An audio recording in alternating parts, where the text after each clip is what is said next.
లేక పాము లేదు ఏం లేదు.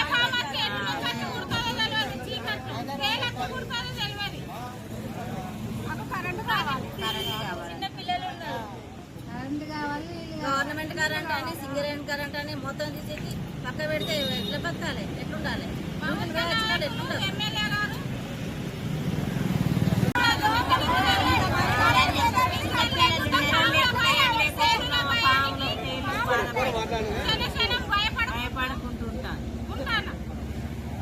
మాది నా పేరు రాణి.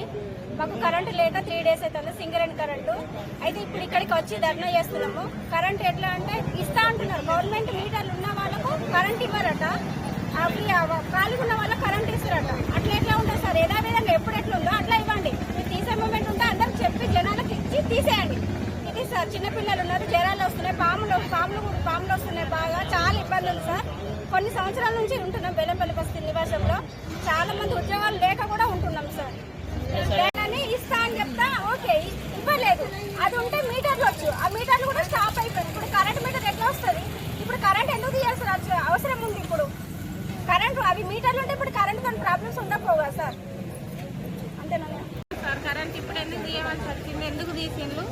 మాకు అటు మీ గవర్నమెంట్ కరెంట్ లేక, ఇటు కంపెనీ లేక, మాకు ఇంటి నంబర్లు లేక సతమతం అయ్యి పిల్లలతోని చీకట్లో పడుకొని 3 రోజుల నుంచి అగోరిస్తాను. మాకేంటి న్యాయం? ఇది న్యాయం చేయాలి, మాకు కరెంట్ ఇవ్వాలి. ఇన్ని రోజులు కరెంట్ ఉందండి, మాకు బిల్లు కట్టుకునే శక్తి కూడా లేదు, సరైన జాబులు లేవు.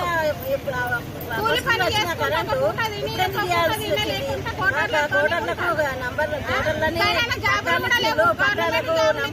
ఇంటికో జాబ్ ఇస్తాను అన్నారు. ఏ జాబు లేదు మాకు. దొరికిన రోజు చేసుకుంటాను, దొరకని రోజు ఉపాసం పడుకుంటాను. ఇంకా బిల్లు బతకటోళ్ళకి ఎట్లా రావాలి? జాబ్ చేసుకొని వాళ్ళు జాబ్ చేయాలి, జాబ్ చేసి ఇంటి దగ్గర రావాలి. ఇంటి దగ్గరకు వచ్చి కరెంట్ లేదు, ఏం లేదు.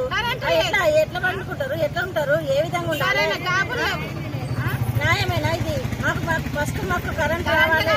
గవర్నమెంట్ కరెంట్ కాదు, సింగరేణి కరెంట్ కాదు, ముఖ్యంగా కరెంట్ అప్లై చేయాలి, అప్లైకి రావాలి. స్పందించండి.